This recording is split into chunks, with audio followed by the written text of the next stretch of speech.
Dear students, आप देख रहे हैं अमित गुरुकुल क्लासेस और मैं अमित कुमार आपके सामने एक नया टॉपिक लेकर आया हूं मैथ्स का। वो है पॉलिनोमियल्स। क्लास 9 का ये सबसे जबरदस्त चैप्टर है। और अगर आप पॉलिनोमियल्स अच्छे से अगर इसे कंसेप्ट को समझ जाइएगा तो इससे रिलेटेड बहुत सारे क्वेश्चंस आपसे बनेंगे। और polynomials not only for class 9, इसका इस्तेमाल आपको फर्दर सारे क्लासेस में बहुत सारे स्तर पर देखने को मिलेगा। सो इसमें बहुत सारे चीज जानना है, समझना है। इसके बेसिक कंसेप्ट को आपको पूरी तरह से क्लियर रखना है। और जब बेसिक कंसेप्ट आपके पूरे क्लियर करवा दूं मैं, जब इससे पूरे वीडियो में आपके जब पूरे बेसिक कंसेप्ट क्लियर हो जाए तो इससे रिलेटेड सारे सवाल आप बनाइएगा। और जो ना बने तो मेरे इस डिस्क्रिप्शन बॉक्स में दिए हुए मेरे नंबर पर जरूर सेंड कीजिएगा। मैं उसे आपके साथ सॉल्व करने का या आपको सॉल्व करके देने की कोशिश पूरी तरह से करूंगा। तो चलिए वीडियो को ज्यादा लंबा ना करते हुए, हाँ, और एक बात और, वीडियो स्टार्ट करने से पहले अगर आपको मेरा वीडियो बहुत अच्छा लगता हो या इससे आप कुछ समझते हो या फिर आपको लगता है कि नहीं ये आपका एक इंप्रूवमेंट है, हो रहा है हमारे वीडियो से, हम आपके लिए कुछ बेहतर कर पा रहे हैं, तो आप लाइक एंड सब्सक्राइब जरूर कीजिए और शेयर भी कीजिए। सब्सक्राइब करने से ये क्या होगा कि आपको जो भी नया वीडियो इधर से मैं जो अपलोड करूंगा आपको नोटिफिकेशन के तौर पर जल्द से जल्द मिल जाए। और शेयर करने से क्या होगा, मुझे ऐसा लगता है कि स्टडी और आपके पढ़ाई को जितना स्तर तक बढ़ा दिया जाए और जितने लोग इसको पढ़कर समझकर कुछ जीवन में अच्छा करने की कोशिश करें, पढ़ाई का मेन उद्देश्य वही होना चाहिए। और हमारा भी मेन और हमारे चैनल का भी मेन उद्देश्य यही है कि हमारा पढ़ाई और हमारा कंसेप्ट बहुत से लोगों तक पहुंचे और वो अपने जीवन में इस पढ़ाई के साथ कुछ उपलब्धि हासिल करने की कोशिश करें। तो चलिए वीडियो को ज्यादा लंबा करते हैं, हम लोग पॉलिनोमियल्स चैप्टर को स्टार्ट करते हैं। ये देखिए पॉलिनोमियल्स चैप्टर है। पॉलिनोमियल्स में कुछ बेसिक फैक्ट्स है और आपने पिछले क्लासेस में बहुत सारे फैक्ट्स को पढ़ा भी है। तो चलिए उसका कुछ रिमाइंड आपको दिलवा देते हैं। उसके बाद जो है कि पॉलिनोमियल्स क्या है, पॉलिनोमियल्स में क्या क्या चीज को पढ़ना है, वो सारे चीज को मैं आपको बताऊंगा। तो देखिए पॉलिनोमियल्स में सबसे पहले दो चीज आता है। सबसे पहला दो चीज, एक आता है कांस्टेंट और दूसरा आता है वेरिएबल्स। ये क्या है, ये कांस्टेंट और वेरिएबल्स क्या है? देखिए कांस्टेंट, कांस्टेंट का मतलब वैसे संख्या से है या कांस्टेंट का मतलब वैसे चीजों से है जो अपना फेस सेम रखता हो हर सिचुएशन में, मतलब वो कांस्टेंट रहता हो। जैसे कोई नंबर, कोई डिजिट, जैसे आपके सामने मैंने बोल दिया 7 8 9 10, मतलब 7 आप यहां बोलो, 7 आप स्कूल में बोलो, 7 आप सोचो, 7 आप मतलब अपने फ्रेंड्स के सामने बोलो, 7 का मतलब हर कोई यही समझेगा कि 7 मीन्स 7 और यही इसका फेस वैल्यू है। और 7 का मतलब ये काउंट भी 7 ही होगा, मतलब ये किसी भी तरह से ऐसा नहीं कि स्कूल में 7 बोल दिए तो 7 हो गया और अगर हम अपने दोस्तों के पास बोल दिए तो 7 का मतलब 9 हो गया, ऐसा कभी नहीं हो सकता। इसीलिए ऐसे टर्म को, ऐसे डिजिट्स को कांस्टेंट का नाम दिया गया जो ऑलवेज, हर सिचुएशन में, हर टाइम एक जैसा रहे, उसको हम लोग कहते हैं कांस्टेंट। उसके बाद हम लोग आते हैं वेरिएबल्स पर। वेरिएबल्स क्या है? वेरिएबल्स, इसको अगर अच्छे से प्रोनाउंसिएशन कीजिएगा तो आपको पता चलेगा वेरी करता होगा। वेरी का मतलब समांतर, माने अलग अलग जगह पर अलग अलग तरीके का मतलब रूप रखता होगा। जैसे मान लीजिए वेरिएबल्स कैसे होते हैं, वेरिएबल्स में अक्सर अल्फाबेट्स को इंडिकेट किया जाता है, X Y Z A B C etcetera, मतलब ऐसे टर्म जैसे एक्स वाई जेड। अभी मान लीजिए कोई क्वेश्चंस को हम सॉल्व कर रहे हैं, उसमें एक्स का वैल्यू फाइंड आउट करना है, तो हो सकता है कि उसमें एक्स का वैल्यू 1 आ जाए, एक्स इक्वल टू 1।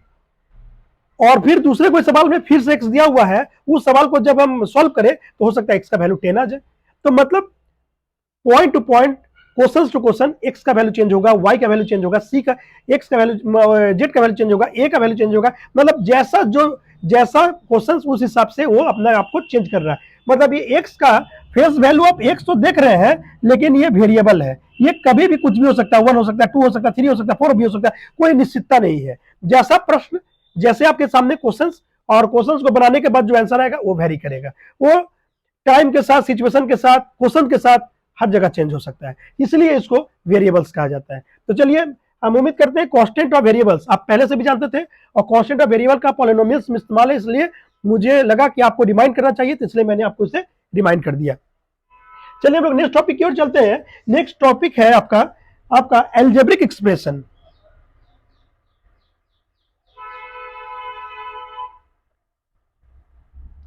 ये एल्जेब्रिक एक्सप्रेशन क्या है? एल्जेब्रिक का मतलब क्या है? जिसमें एल्जेब्रा से रिलेटेड हो। एल्जेब्रिक का मतलब क्या हुआ? एल्जेब्रा से रिलेटेड, मतलब A X B Y C CZ, मतलब सारे अल्फाबेटिकली आपस में मल्टीप्लाई के साथ हो, डिवाइड के साथ हो, या फिर सब्ट्रैक्शन के साथ हो, किसी ना किसी ऑपरेशन के साथ एक दूसरे के साथ अटैच है, उसको हम लोग कहते हैं अलजेब्रिक एक्सप्रेशन। एक्सप्रेशन का मतलब क्या होता है? एक्सप्रेस करना, अपने आप को। जैसे देखिए, आप अपने आप को कैसे एक्सप्रेस करते हैं?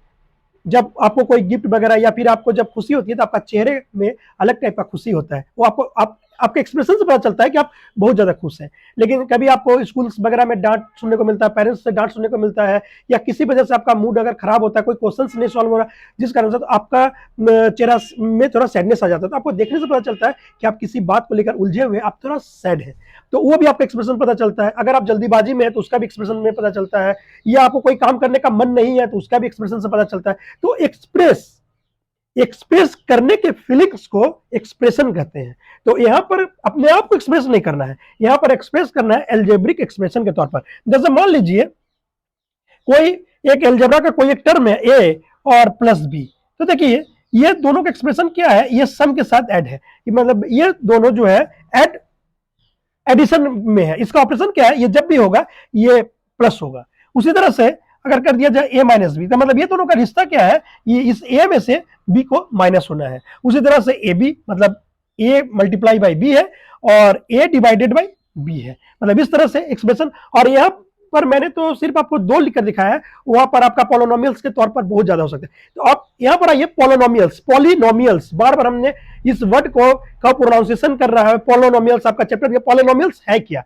तो पॉली का मतलब होता है अनेक, बहुत सारे वेरिएबल्स, कांस्टेंट, ये सारे चीजों को लेकर जब बहुत बड़ा एक मतलब कि ऑपरेशन बन जाता है, जिसमें प्लस माइनस डिवाइड बहुत सारा चीज हो सकता है, वैसे चीज को, वैसे मैथमेटिकल इंडेक्स को हम लोग कहते हैं पॉलिनोमियल्स, जिसमें बहुत सारा ऑपरेशन के साथ। जैसे मान लीजिए पॉलिनोमियल्स में इस तरह इसको हम लिख सकते हैं। मान लीजिए आप लिखा हुआ है A X plus B Y plus C Z plus A समझ लीजिए M N is equal to plus 8 is equal to 0।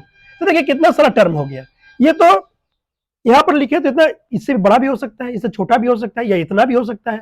मतलब उसमें दो दो या दो से ज्यादा हो, जिसमें मतलब बहुत ज्यादा हो, उसको हम लोग पॉलिनोमियल्स का नाम देते हैं। मतलब बहुत ज्यादा इसमें टर्म है, ये सारे टर्म को कुछ ना कुछ सॉल्व करके हमें कुछ उसके सॉल्यूशंस को फाइंड आउट करना है। तो ऐसे चीज को हम लोग पॉलिनोमियल्स कहते हैं। चलिए, तो पॉलिनोमियल्स का यहां तक समझ में आ गया होगा अगर आपको, तो पॉलिनोमियल्स के दूसरे चीज को हम लोग समझते हैं।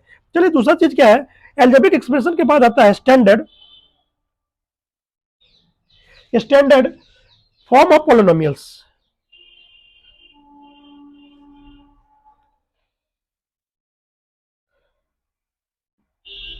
ये स्टैंडर्ड फॉर्म क्या है? देखिए, अगर ए स्क्वायर, चलिए इसको इस तरह से समझते हैं। तो स्टैंडर्ड फॉर्म का मतलब होता है किसी एल्जेब्रिक एक्सप्रेशन का या तो इंक्रीजिंग ऑर्डर में उसके डिग्रीज को बढ़ाइए, उसके पावर को बढ़ाइए, या फिर डिक्रीजिंग ऑर्डर में उसको घटाइए, उसके पावर्स को।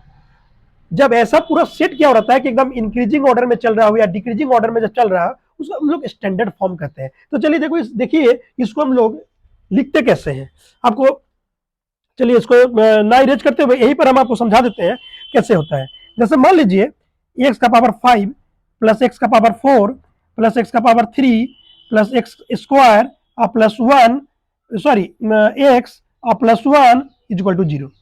देखिए इसके पावर क्या हो रहे हैं? डिक्रीजिंग ऑर्डर में चल रहे हैं। इसी तरह से इंक्रीजिंग ऑर्डर में भी हो सकता है। X, x square, x cube, x का पावर 4, इसका पावर 5 और प्लस 1 इज इक्वल टू 0। मतलब इसी को स्टैंडर्ड नाम दे दिया गया है। क्या नाम दे दिया गया? स्टैंडर्ड का मतलब या तो इसके पावर्स इंक्रीजिंग ऑर्डर में चलेंगे, नहीं तो इसके पावर डिक्रीजिंग ऑर्डर में चलेंगे। तो इसीलिए इसको एक नेम दे दिया गया है। वो क्या नाम दे दिया गया है? Standard forms of polynomials. तो चलिए इसके बाद के टर्म को, इसको इरेज करने के बाद समझते हैं। बहुत ही अच्छा चैप्टर है। इस चैप्टर में आपको बहुत सारा चीज समझने को मिलेगा, बहुत सारा चीज जानने को मिलेगा, और इसका इस्तेमाल फर्दर क्लासेस में है और आपके कंपटीशंस में भी इसका इस्तेमाल है। चलिए अब हम आपको समझाते हैं लीनियर लीनियर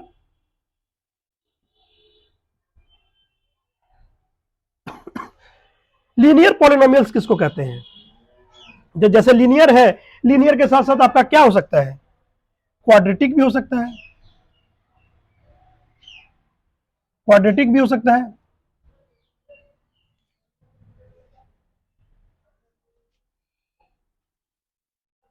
उसके बाद क्यूबिक भी हो सकता है, फिर बाई क्वाड्रेटिक भी हो सकता है।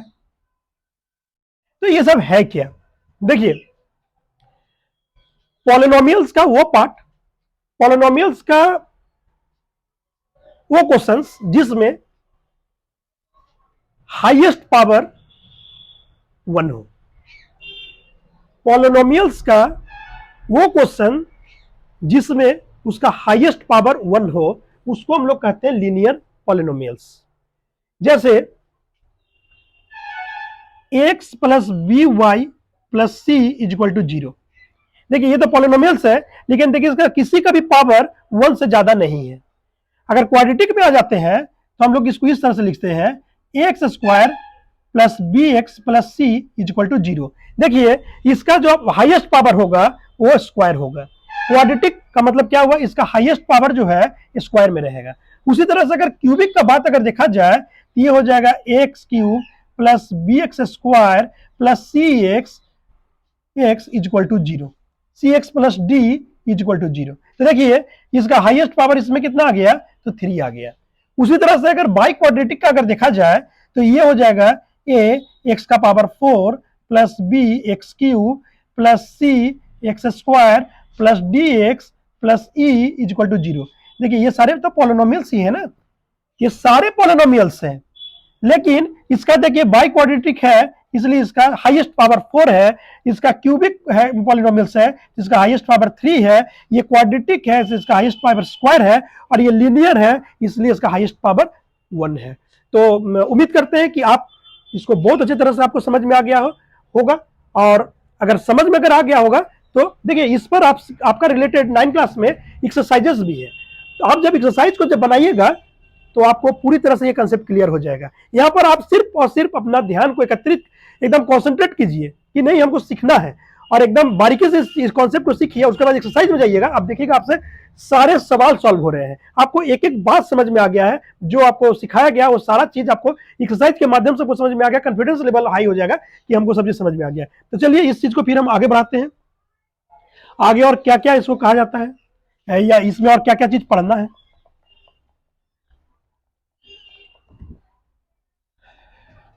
देखिए अब पॉलिनोमियल्स में कहता है नंबर ऑफ टर्म्स। ये भाई क्या है? ये नंबर ऑफ टर्म्स क्या है? तो देखिए नंबर ऑफ टर्म्स को मोनो, जिसको क्या लिखते हैं? मोनोमियल्स। उसके बाद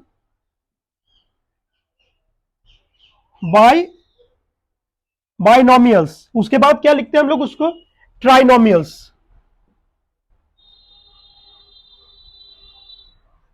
ये टर्म है, ये नंबर ऑफ टर्म है। मोनो, अगर कोई आपको बोल दे मोनोमियल्स, मोनोमियल्स का मतलब क्या? मोनोमियल्स का मतलब, मोनो का मतलब होता है एक, मोनो का मतलब ही होता है एक, मतलब उसमें सिर्फ एक टर्म होगा। जैसे मोनो का मतलब कैसा होगा? x plus 7 is equal to 0। देखिए इसमें वेरिएबल सिर्फ एक है और आपको इसमें से सिर्फ x का वैल्यू ही निकालना है। मतलब ऐसे ऐसे जहां पर भी टर्म आता है इसको हम लोग कहते हैं मोनोमियल्स। मतलब इसमें बस एक ही चीज को फाइंड आउट करना है। चले बाइनोमियल। बाई का मतलब क्या होता है? बाई का मतलब होता है, देखिए वो बाई नहीं, बी यू वाई का मतलब होता है खरीदना। एक होता है इंग्लिश का टर्म होता है बी वाई, बाई का मतलब द्वारा, बाई, उसके बाई, मतलब हम लोग उस तरह का बाई का इस्तेमाल करते हैं। लेकिन ये है बी आई। ये बी आई का मतलब क्या होता है? ये बी आई का मतलब होता है टू। मतलब इसमें नंबर ऑफ टर्म्स होगा टू। बाइनोमियल मतलब टू, बाई का मतलब होता है टू, इसका मतलब नंबर ऑफ टर्म होगा टू। जैसे इसको कहा जा सकता है X plus Y plus 2 is equal to 0। ये देखिए, ये जो दो टर्म है, यही दो टर्म को फाइंड आउट करना है, इसलिए यहां पर दो अलग अलग टर्म दिया गया है और इसीलिए इसको कहा गया है बाइनोमियल्स। उसी तरह ट्राई, ट्राई का मतलब आप लोग जानते ही हैं, ट्राई, जैसे बाई का मतलब 2, उसी तरह ट्राई का मतलब 3। तो मतलब इसमें 3 ऐसा टर्म होगा जिसको आपको फाइंड आउट करना होगा। वो इस तरीके का हो सकता है, X plus Y plus Z plus 3 is equal to 0। अब इसमें से बोला जाएगा कि X plus Y plus Z का वैल्यू निकालिए। तो चूंकि एक इक्वेशन से तो ये निकलना संभव नहीं है, इसलिए इस तरह के कई इक्वेशन आपको दिया जाएगा जिससे आप उसके जितने भी वेरिएबल से एक्स वाई जेड, जितने भी तरह का आपको वेरिएबल दिया रहेगा, सारा उसमें से फाइंड आउट होने की पॉसिबिलिटीज बनती जाएगी। इसमें सिर्फ मोनोमियल में ही एक इक्वेशन से निकालना संभव है, बाकी बाइनोमियल, ट्राइनोमियल और आगे जितने तरह के आपको बढ़ते जाएंगे टर्म्स, पॉलिनोमियल, इसी तो पॉलिनोमियल कहा गया है, जितने तरह के टर्म बढ़ते जाएंगे उसके लिए आपको एक्स्ट्रा और भी किसी भी जानकारी की जरूरत पड़ेगी कि उसे इक्वेशन को सॉल्व करने के लिए और भी विशेष उसमें और चीज चाहिए होगा कि वो चीज अगर रहेगा तभी वो चीज आप निकाल सकते हैं। जैसे आप इसको देखिए, एक्स वाई जेड, अगर आपको एक्स का वैल्यू पता होगा, वाई का वैल्यू पता होगा, जेड का वैल्यू होगा, तभी ना आप इस इक्वेशन का वैल्यू पूरी तरह से निकाल पाएंगे। तो ये पता कैसे होगा? हमको एक्स्ट्रा जो क्वेश्चन पढ़ेंगे तो उस क्वेश्चन में कहीं ना कहीं हर एक चीज का वैल्यू के बारे में हमको बताया हुआ होगा। तो ये आपका ट्राइनोमियल। तो उम्मीद करते हैं कि आपको ये भी कंसेप्ट क्लियर हो गया होगा। चलिए हम लोग नेक्स्ट कंसेप्ट की ओर चलते हैं। हम लोग का नेक्स्ट कंसेप्ट है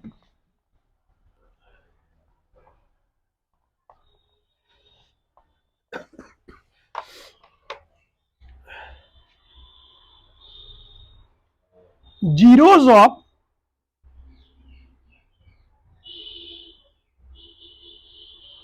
ऑफ पॉलिनोमियल्स। ये क्या है? जीरोज क्या है? देखिए,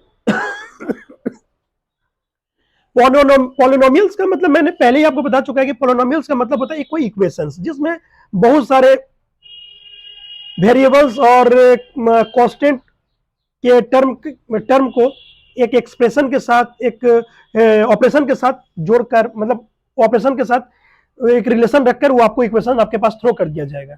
लेकिन ये जीरोज क्या है?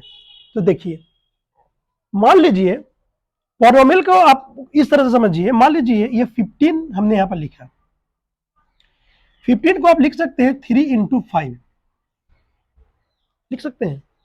मतलब 15 क्या है? 15 या तो 3 से भी ब्रेक हो सकता है, 5 से भी ब्रेक हो सकता है, 15 अपने आप से ब्रेक हो सकता है और 1 से भी ब्रेक हो सकता है। मतलब 15 का ये फैक्टर है 3 एंड 5। इसका मतलब 15 जहां भी आपको दिखे तो आपको यही ना आपको समझ में आता है कि वो 3 या 5 से ब्रेक हो सकता है, या ज्यादा से ज्यादा 15 से हम उसको ब्रेक कर सकते हैं, या 15 से उसको कट कर सकते हैं। लेकिन जीरोस का मतलब क्या होता है?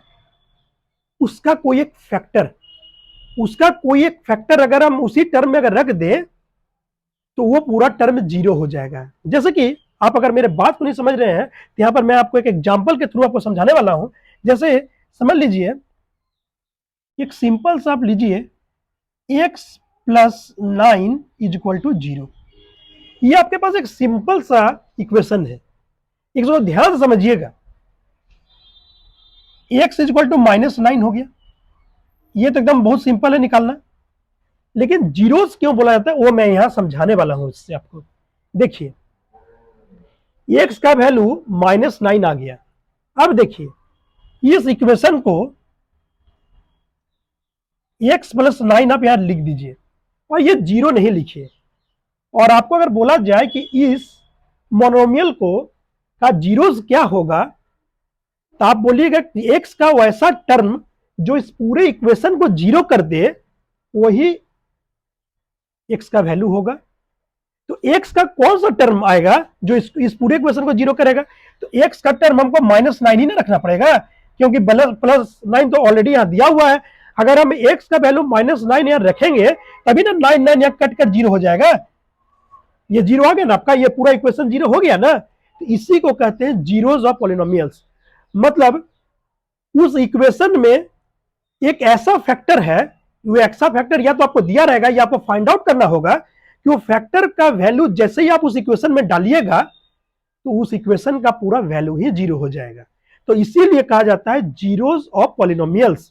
का मतलब वो फैक्टर को उसमें पुट कीजिए, पुट करके देख लीजिए, अगर वो फैक्टर है उस इक्वेशन का तो जरूर जीरो होगा, और अगर जीरो नहीं हो रहा है इसका मतलब वो उस इक्वेशन का फैक्टर नहीं है। क्लियर? तो चलिए मैं इसको इरेज करता हूं। पिछले क्लासेस जैसे कि क्लास 6-7 में आपने एक चीज पढ़ा होगा,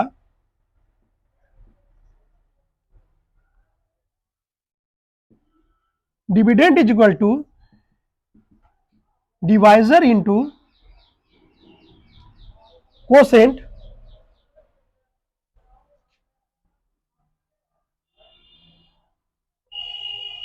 प्लस रिमाइंडर।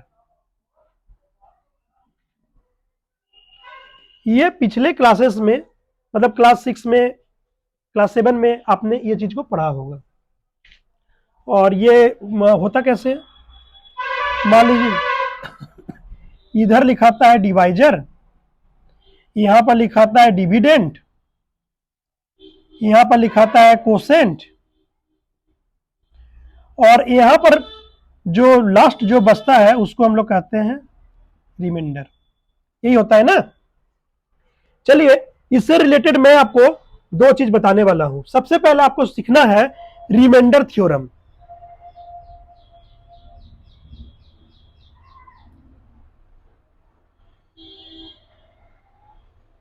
ये है आपका रिमाइंडर थ्योरम। ये क्या है?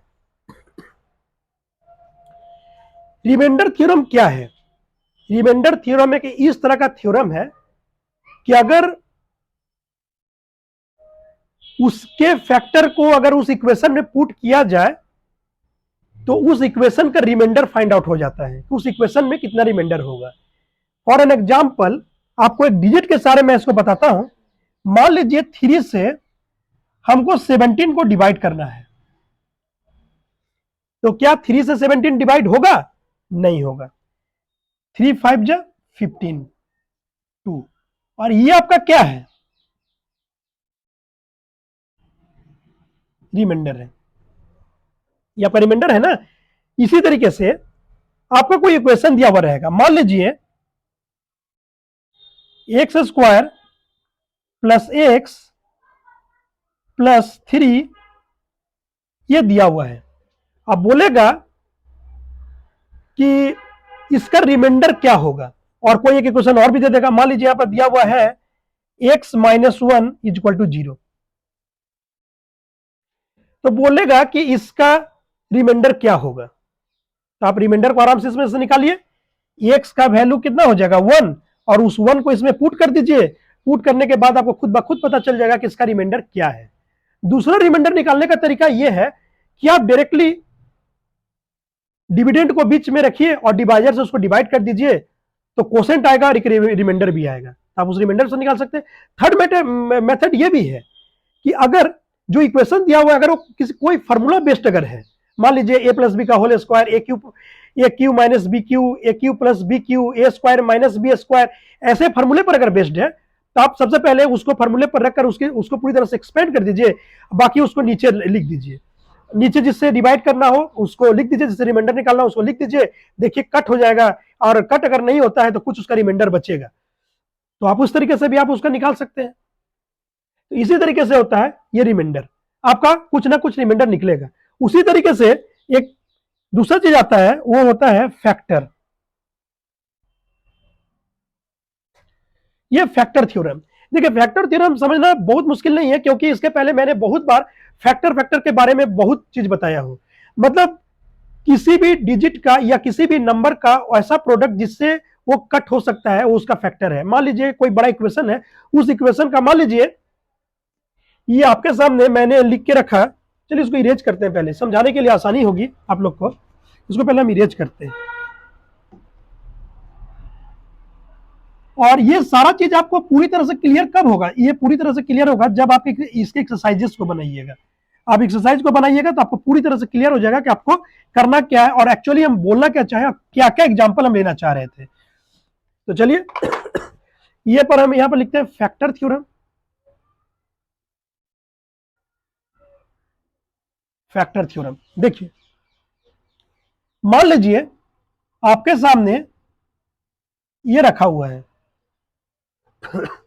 और इसमें बोल रहा है कि इसका फैक्टर क्या क्या होगा। तो आप इसको ब्रेक करके तो यही चीज लिखिएगा, क्योंकि ए स्क्वायर माइनस बी स्क्वायर का फॉर्मूला तो ए माइनस बी इंटू ए प्लस बी होता है। तब देखिए इसका फैक्टर यही दोनों होगा, इसका फैक्टर सिर्फ यही दोनों हो सकता है। और इसके साथ साथ एक वन भी होता है, जो वन को लिया नहीं जाता है, क्योंकि वन तो सब जगह व्याप्त है, हर जगह वो प्रेजेंट है वन। तो लेकिन इसका क्या ये दोनों के अलावा कोई और फैक्टर हो सकता है? नहीं हो सकता है। चलिए उसी तरीके से अगर आप मान लीजिए 20 लेते हैं, तो 20 का फैक्टर क्या क्या हो सकता है? 2, एक 2 उसका फैक्टर हो सकता है, क्योंकि 2 से ये ब्रेक हो सकता है। एक 4 से हो सकता है, एक 5 से हो सकता है, एक 10 से हो सकता है, एक 20 से हो सकता है, और एक 1 तो हमेशा है। तो देखिए इतना सारा इसका फैक्टर हो सकता है, जिससे ये पूरी तरह से ये ब्रेक कटे, मतलब इसमें कोई रिमाइंडर नहीं बचेगा। जैसे 20 को 2 से अगर डिवाइड करेंगे तो पूरी तरह से ब्रेक होगा, रिमाइंडर 0 होगा, इसमें रिमाइंडर बचने का कोई सवाल नहीं है। 4 से कीजिएगा देखिए पूरी तरह से कटेगा, 5 से कीजिएगा पूरी तरह से कटेगा, इसमें रिमाइंडर नहीं आएगा। फैक्टर थ्योरम का मतलब क्या होता है कि ऐसा फैक्टर जो उसी में से निकाला गया हो और उसको पुट करने पर उसका पूरा वैल्यू 0 कर देता हो, मतलब उसमें रिमाइंडर नहीं आएगा, उसमें किसी तरह का कोई रिमाइंडर आएगा ओनली एंड ओनली 0। तो आप समझ लीजिए कि वो उसका पूरी तरह फैक्टर है। और अगर रिमाइंडर आ रहा है, इसके पहले चीज आपको पता है, अगर रिमाइंडर आ रहा है इसका मतलब वो उसका फैक्टर नहीं है। जैसे 2 को अगर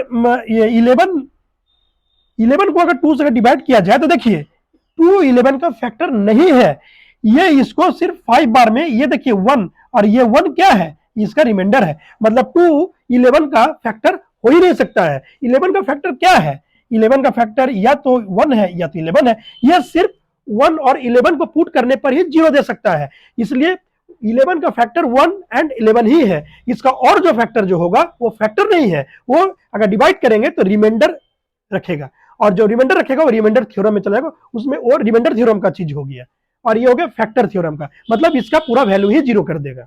उम्मीद करते हैं कि आपको पॉलिनोमियल्स के सारे कंसेप्ट्स और ये पूरे कंसेप्ट से आपके पूरे क्लास 9 के जितने भी एक्सरसाइजेस है सारा बनेगा। हाँ, अगर कोई क्वेश्चंस में आपको परेशानी अगर आती है, और चाहे वो बुक कोई भी हो सकता है, एनसीईआरटी, आरएस अग्रवाल, आपके पास जो भी बुक उपलब्ध हो, आप उसके क्वेश्चंस हमारे दिए हुए नंबर पर सेंड कीजिए, मैं उसे सॉल्व करूंगा और सॉल्व करके आपको पूरी तरह से समझाने की कोशिश करूंगा। लेकिन हाँ, आप पूरी तरह से बारीकी से पहले कंसेप्ट को समझिए और कोई भी क्वेश्चन को छोड़ने की गलती ना करें। अगर अभी आप क्वेश्चन छोड़िएगा पॉलिनोमियल्स के और आपको ऐसा लगेगा नहीं अभी तो हमको आ गया है, ये तो हमसे बन जाएगा, कि ये भी आपसे बन जाएगा, मे भी हो सकता है अभी आपको कंसेप्ट क्लियर होने पर आपको बन जाएगा, लेकिन आगे चलने पर हो सकता है जब आप थोड़ा बहुत भूलिएगा तो आपको परेशान कर सकता है। इसलिए आप एक भी क्वेश्चन ना छोड़िए, और जो किताब आपके पास, जो बुक आपके पास उपलब्ध हो, आपके पास जो बुक आपके पास हो, सारे बुक से बनाइए। और आपसे मैं तो ऐसा उम्मीद कर रहा हूं कि मैं जो कंसेप्ट आपको दे चुका हूं उस सारे कंसेप्ट से आपको सारे क्वेश्चंस आपके बनेंगे। अगर नहीं बनता है तो आपको तो बुला ही हुआ है कि आप नंबर पर भेजिए, तब तक आप इसके पूरे कंसेप्ट को बनाइए, पढ़िए। मैं फिर नेक्स्ट वीडियो लेकर आऊंगा आपके सामने, आपको फिर से मोटिवेट करने के लिए, आपको चार्ज करने के लिए, और आपको फिर से पढ़ने के लिए, आप पढ़ाई में कैसे इंस्पायर हो गए वो चीज देखने के लिए, ताकि आपको पूरा आपका कंसेप्ट क्लियर रहे और आपको किसी तरह कोई परेशानी नहीं हुई। तब तक के लिए बाय बाय।